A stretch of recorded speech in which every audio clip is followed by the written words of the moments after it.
got a wonderful movie coming up, and like always, I'll just let anyone new know the flow for the day.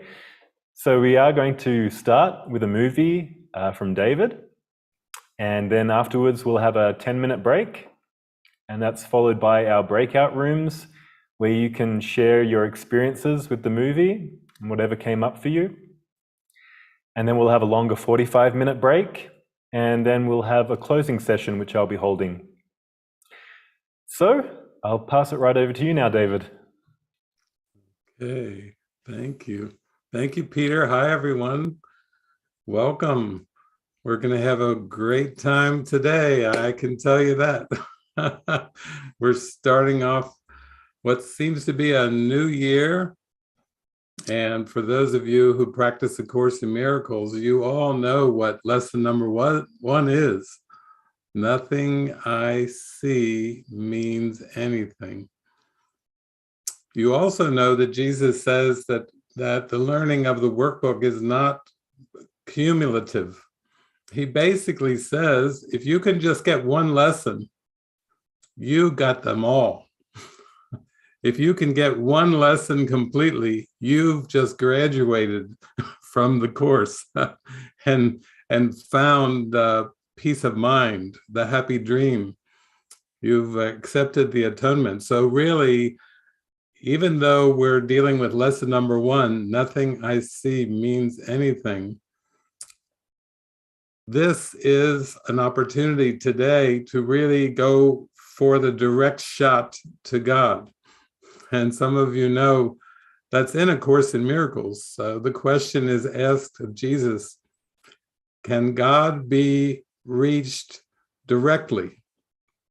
And his answer is yes. So when Jesus says yes to God can be reached directly, that means you know what we're in for. We're going for it. We're not going for a substitute. We're not going for a delay. We're not going for a bypass. We're not going for, as the Beatles said, the long and winding road. We like that word direct. So we're going for a direct experience. And wow, we have some great themes today to approach this direct experience. We also have an amazing movie. It's a mystery movie, but I'll tell you more very quickly here. You're in for a treat. We don't often do mystery movies, but this is a good time to do it, the first day of the year. And also, a bit of context, you know, even though this is the first day of the year and there's all these well wishes for Happy New Year and so on and so forth, these are part of the rituals on planet Earth. You know, we like to wish everyone Happy New Year. We really are saying, I love you. But we do it in time terms, like Happy New Year. We wish for you a very happy New Year, a happy 2022. But what Jesus tells us in his course is that time actually goes backwards. So you can imagine we've been celebrating this ritual for many centuries, and Jesus and the angels are laughing because time goes backwards, he says. It doesn't go the way we believe it goes. You know, we're wishing everybody well for the future year, and he's like, well, actually, that's why I have you practicing the lessons, because time goes backwards, not forwards. That's a pretty strong, that kind of undercuts the beliefs of everything we believe in this world. But Jesus tells us time goes backwards to an instant that's so ancient that it's beyond the hope of remembering. So what Jesus is telling us, that whether you want to call it the Big Bang or whatever, you'll never remember the Big Bang because it's too far back. It's out of range. It's so ancient that it's beyond the hope, he says, of remembering. However, he does tell us that before this time of terror, before the belief in separation, before the Big Bang, There is an I am presence. There is a light. There is a spirit. There is God prior to the instant of seeming separation. And he says, oh yeah, you will remember that. In fact, that's the most natural thing. To remember God is the most natural thing in the world, he says. So anytime you feel like you blew it, or your life's been a waste, or you made too many mistakes, just remember Jesus's happy, smiling face telling you that the only natural thing in the world is to remember God. And that in the end, it's inevitable. You can't mess it up, and you can't blow it, because it's God's will to be known and to be remembered. Happiness, perfect love. So time goes backwards, and that's good for us to keep in mind, even though we're accustomed to thinking of the first day of the new year as a new beginning. Jesus has a different idea for us for a new beginning. He wants us to have an experience of love and light that truly opens us up in a new way, that lifts us beyond the dream. He wants us to open up to the light that is beyond the dream. So here's the themes that you all voted for this week. And I'll put them in order of which themes got the most votes. The first theme we're going to use the movie for today is the only change I can bring is the change of my own mind. So he's telling us a change of mind is all that is asked by the Holy Spirit. That's all Jesus is asking for. He's just asking for us to change our mind. And what he means by that is he said, change the purpose by which you interact with the world. There is a purpose in your mind called forgiveness, and that's the one you want to embrace. And then there's another purpose called ego or fear or hatred, anger. You know, this purpose is of division. It's of separation. It's a faulty formulation of reality. It's an imposter self that really has no reality or existence. So he's asking us to see that the only change I can bring is the change of my own mind. And he's not really talking about a personal mind. When I say own mind, we're talking about the mind. We're not talking about a personality's mind, because persons don't really have minds of their own.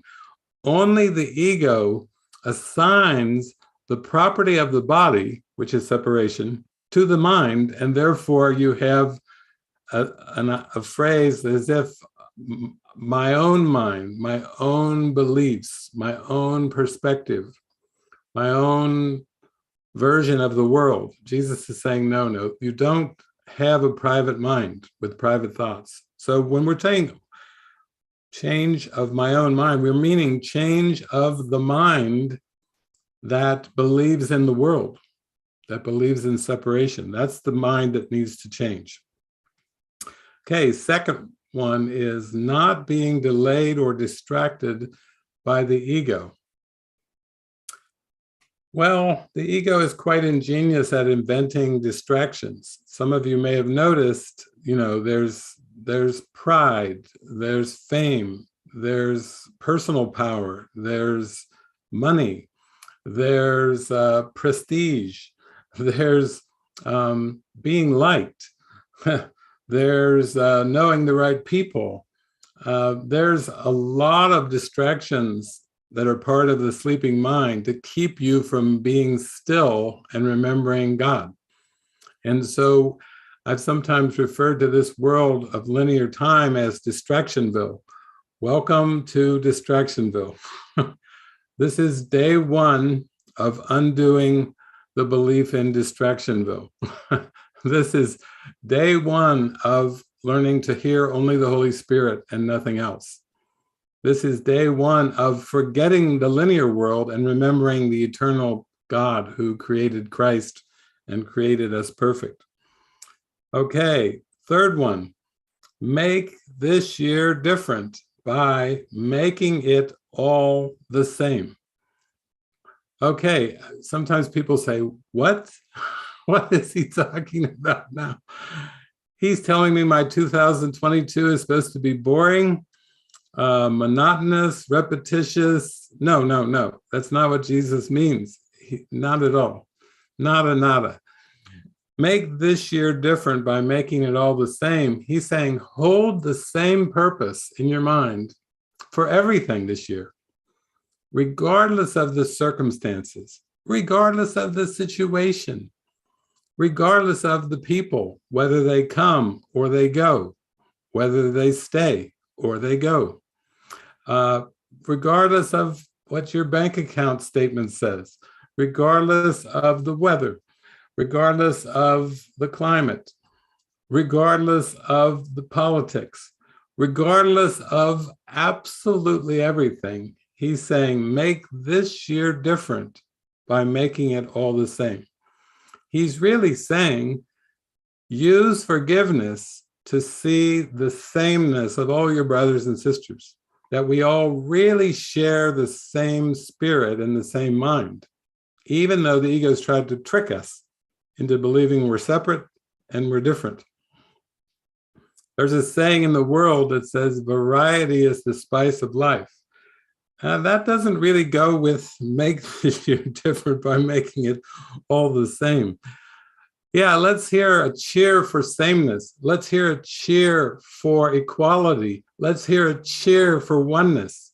Let's hear a cheer for love, which knows no differences. Agape love, universal love. Let's hear a cheer for that. That's the kind of spice I need in my life.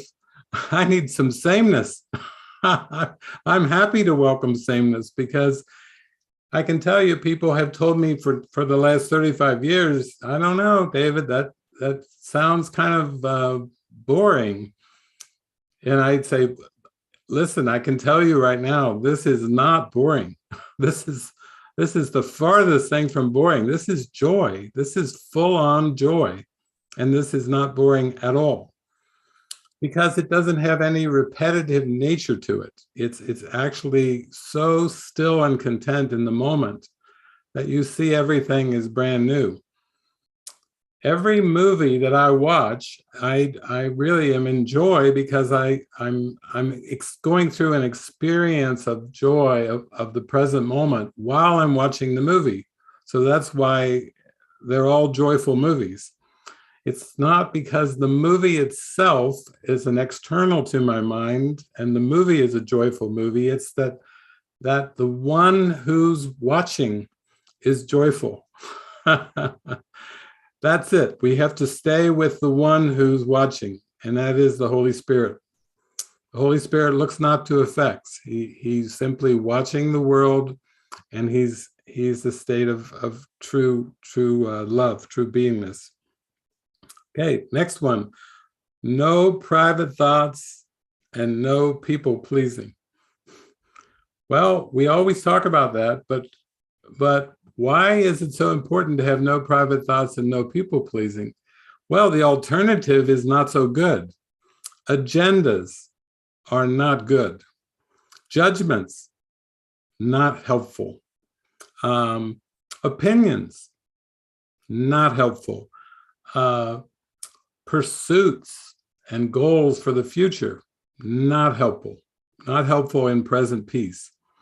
So basically, if you don't live a life of transparency, where you say what you mean and mean what you say, where you wear your emotions on your sleeve, where you are really genuine, if you don't live that kind of life, then it's going to be very difficult, because the other option is a realm of secrets. And secrets are never helpful. There's nothing about God that wants us to have secrets.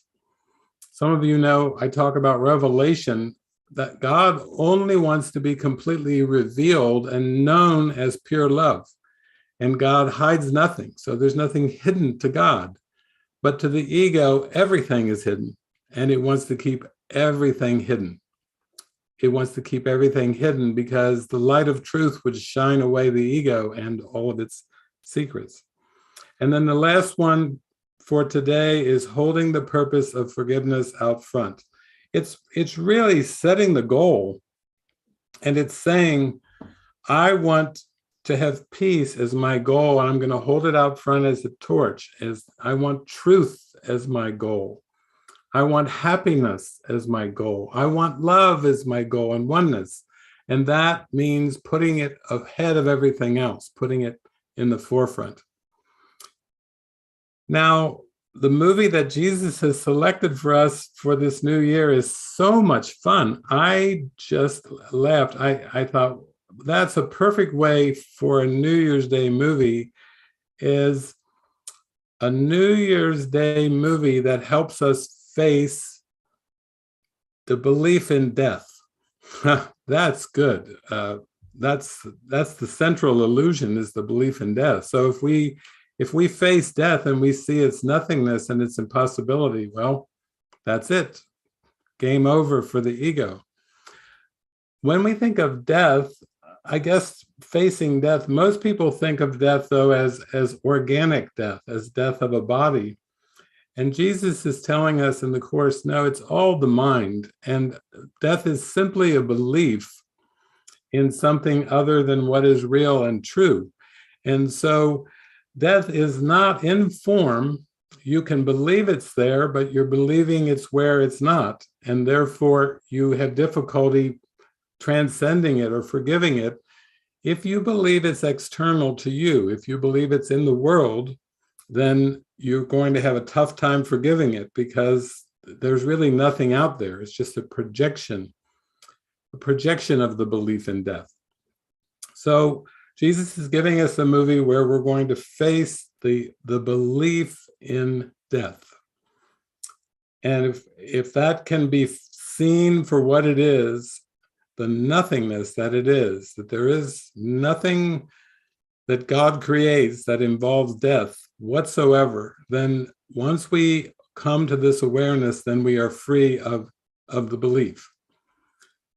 Now, in order to do this, the movie will actually bring about what the world would call a crisis. And actually, that's what we seem to face when we believe in planet Earth and time and space. We seem to face a series of crises. And the ego puts these crises in a hierarchy. It's a hierarchy of crisis.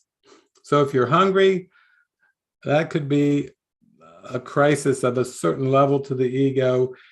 If you're sick, that could be a higher crisis to the ego. If you're deathly sick, that is a higher crisis to the ego.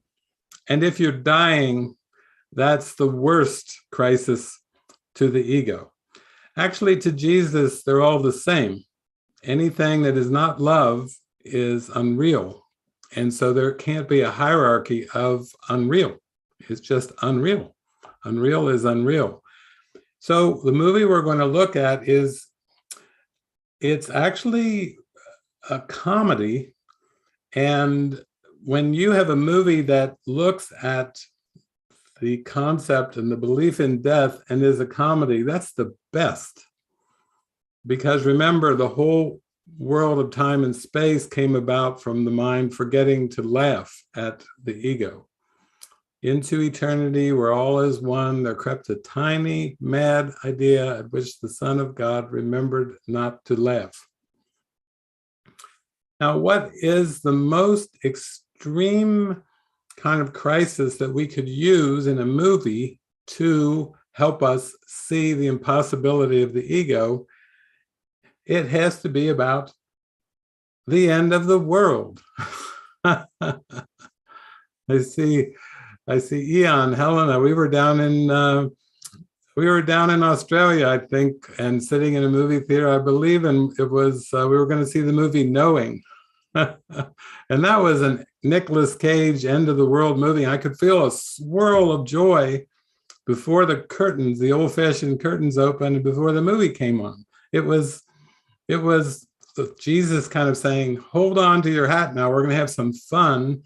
And we were sitting there ready to watch an end of the world movie, and Jesus was all swirly and tickly in joy, like, come take a ride with me. This is no horror movie.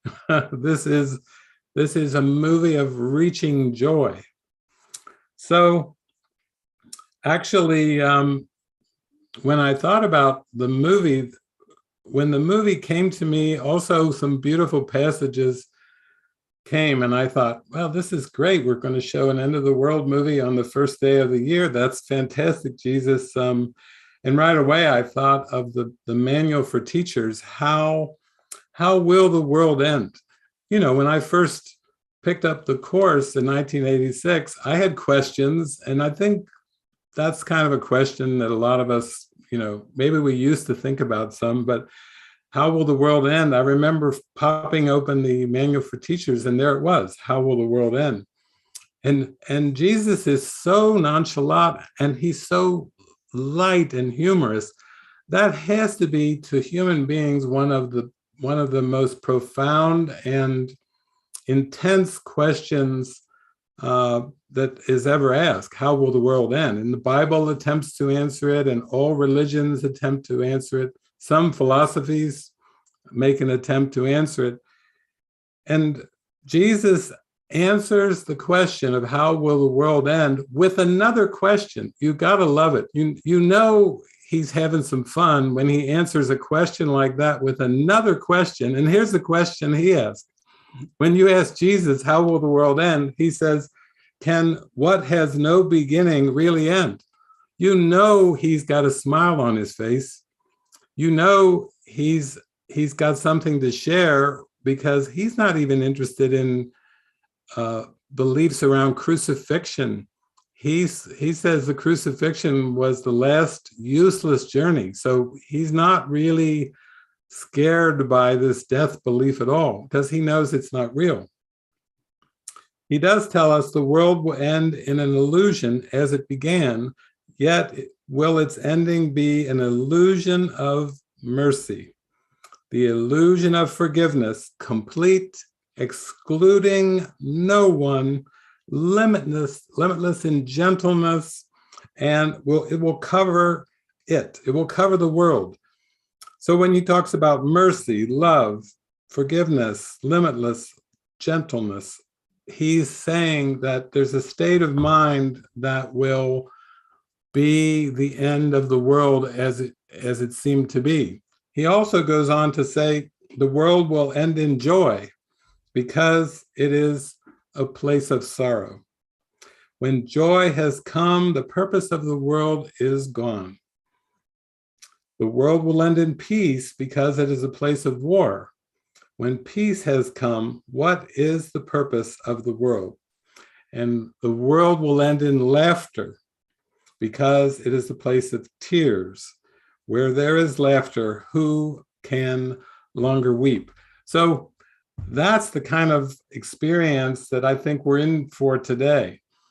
If you can watch this movie and actually feel in your heart the comedy of this play, if you can feel the humor and the lightness, then that is a giant leap toward heaven in awareness, because laughter is how we enter into heaven. We do not enter into it through Armageddon.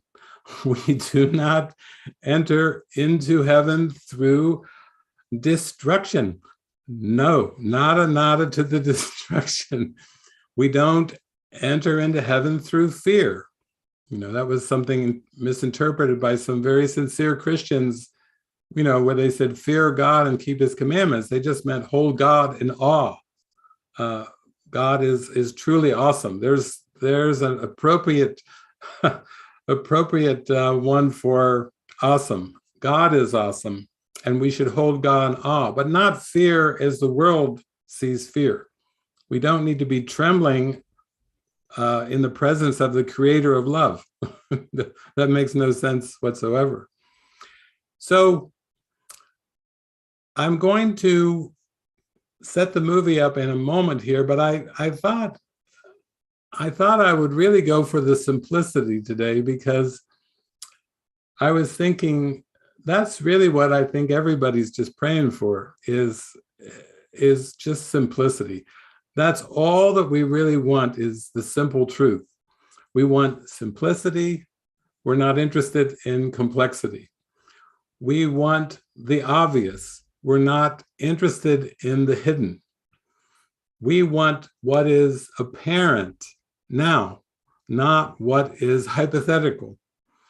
And so I was praying with Jesus and I was saying, is there any kind of a passage in the Course that we can use as kind of like a springboard for all of these themes that we're going to go for today? And he did guide me to a passage. He took me to chapter 12 and a beautiful little paragraph in chapter 12, which I find is like it's the most delicious teaching of simplicity that you'll ever hear with these ears. And this is what he says. He's going to start off with the word salvation. That's nice when he starts the sentence off with salvation. And a lot of us have been raised with Christianity and we have different meanings of salvation. Some of them, maybe they weren't the most positive ones. When we grew up, we were not exactly thrilled.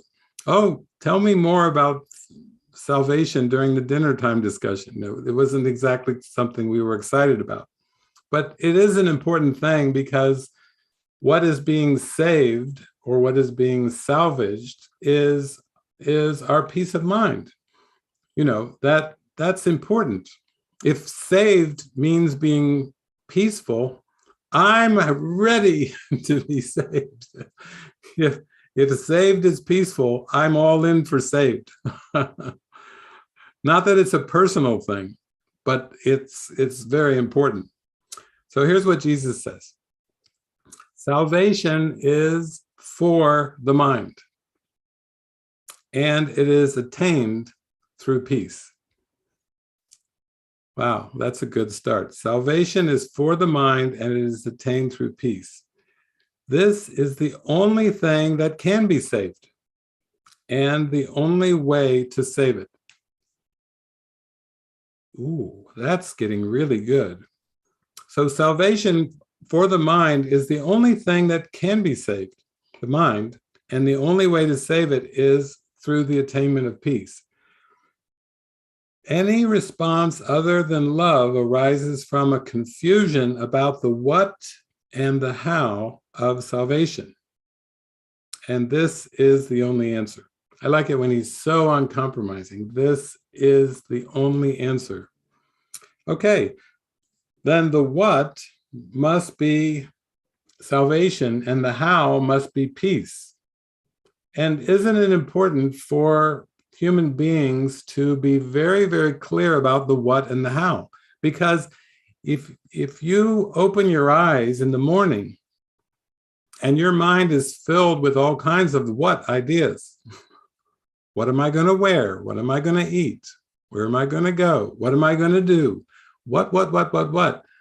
Jesus is saying, no, the what is salvation. That's the purpose of your day is salvation. And you have no other. So salvation's everything, and everything else is nothing.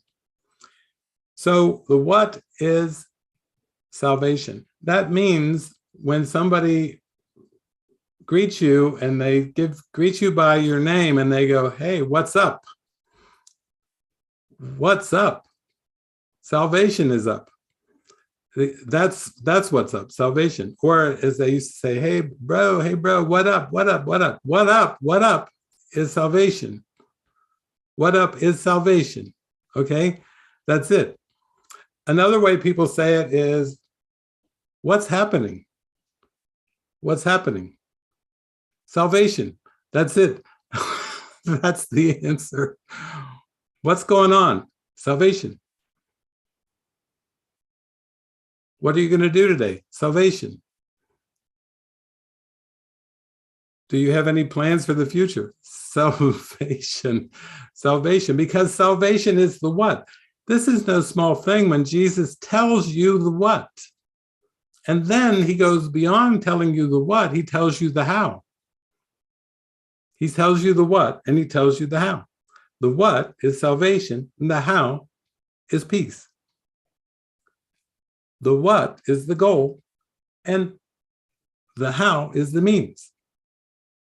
The what is right now, and the how is right now too. It's real. This is getting really simple. You mean to tell me all the education I had and all that my parents taught me and all that my government taught me, all that my culture taught me was mistaken because the what is saving my sleeping mind? Yeah, that's right. And how? Through peace. What's up? What up, man? What up? Yeah, dreaming up. Dreaming's the problem. And what? Salvation is the solution. So that's why salvation is the what? Because what? Dreaming is not natural. Dreaming is not natural. Maybe to human beings it seems natural, but God didn't create a dreamer. God doesn't create dreaming. Sometimes people say, maybe God is asleep at the wheel with all the havoc and the terror and the strange, wacky world we have going on. No, the dreaming of the world is the problem. The what, therefore, is the waking up from the dream, which is salvation. That's how mind is saved. It's a wake-up call. The what is a wake-up call, and the how is peace. Whoa, that second one is important too, because the how is not money. The how is not education. The how is not upward mobility. The how is not having a great house or a great car or a great family or a great career. Oh, the how is peace. Peace of mind is the how.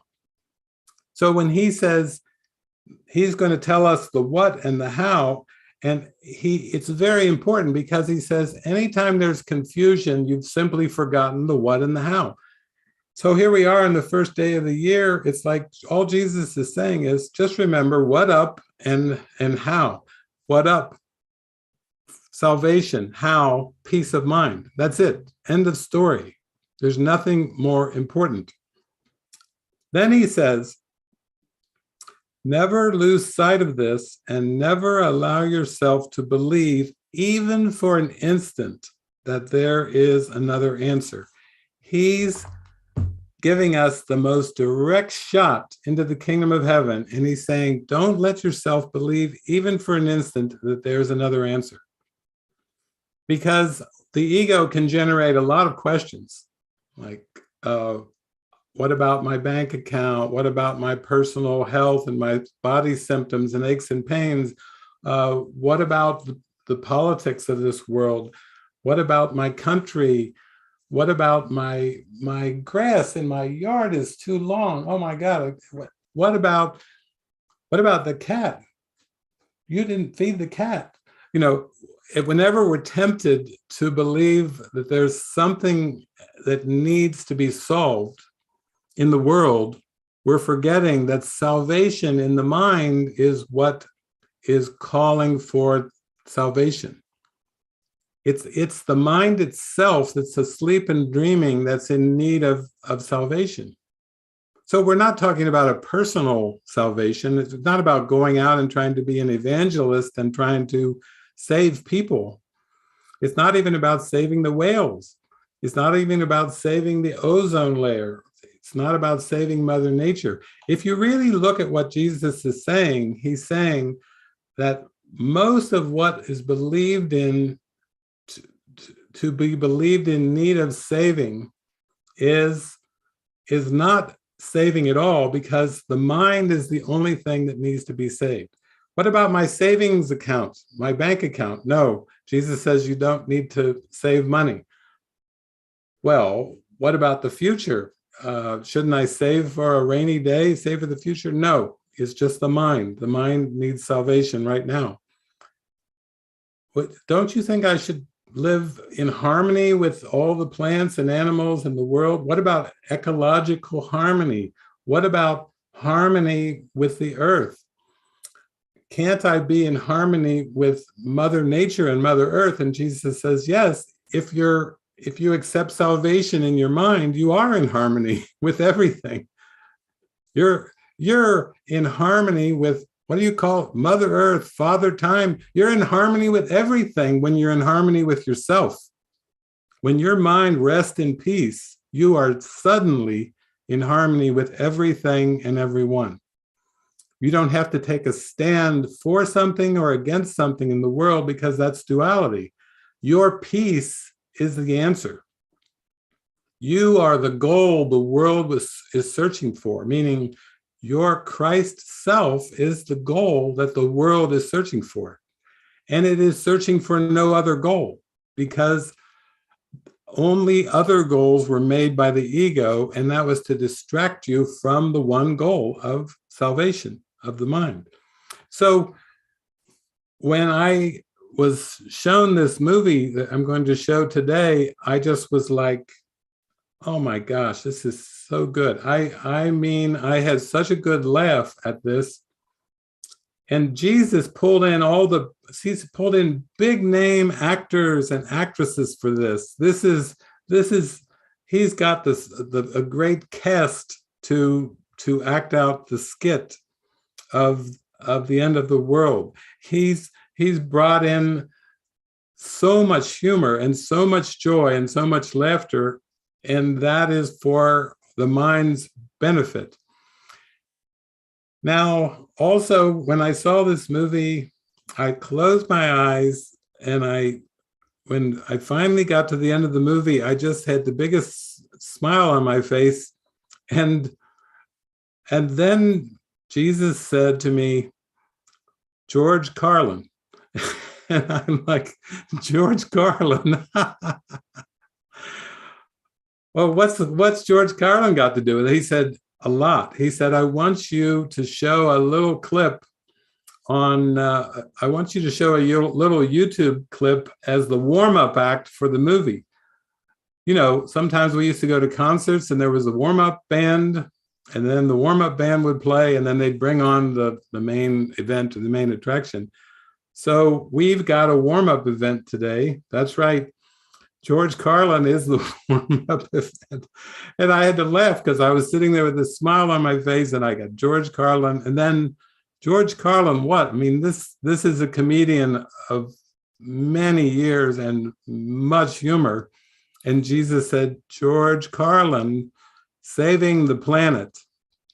So immediately after I watched the movie I'm going to show you today, I had to tune into George Carlin saving the planet. And I can see why Jesus wants this as the warm-up act today. He wants us so loose for this movie. He wants us so receptive for what is in our hearts that he's actually going to let George Carlin be the comedic warm-up for the movie. So I'm just going to say that for some of you who are watching on streaming on live on YouTube or Facebook, you're going to have to look that up yourself and watch the George Carlin Saving the Planet. It's an animation too, so you're going to enjoy some great animation as well as great humor from George Carlin. Now the actual movie that will come after that, which we're all here gathered around the world to watch together, the movie is called Don't Look Up.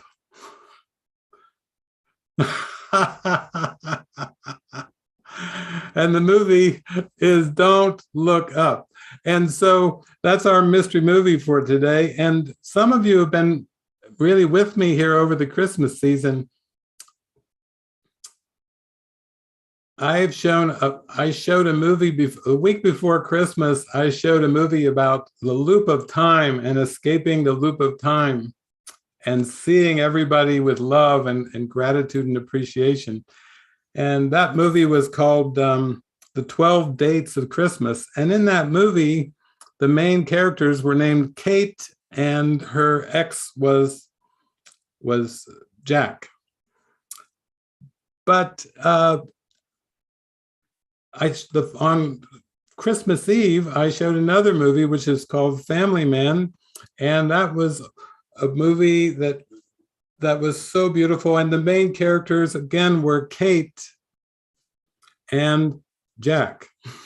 And now, on the third consecutive Saturday, we're showing a movie called Don't Look Up. And Kate, I have to say, Kate is our name. This is the third consecutive week that Jesus has shown a Kate movie. And Kate has been the main character of Getting Out of the Loop of Time. Kate was the girlfriend who helped Jack, Nicolas Cage, get out of time in my Christmas movie. And now on New Year's, Kate again, except this time it's Kate and Randall are our main two. Kate, played by Jennifer Lawrence, and Randall, it's just, this is an amazing movie. Randall plays her professor. Leonardo DiCaprio is Randall, and he plays Professor Mindy, and Kate is a Michigan State University graduate student working on her doctorate. And she's going to discover something during her graduate work, which will be the main theme of the movie. Also, I have to say, this is a cast of, there are so many Oscar nominations and Oscar winners in this movie. This is a cast. Jesus is pulling out all the stops. He's pulling out Kate Blanchett. He's pulling out Meryl Streep. He's pulling out Jonah Hill.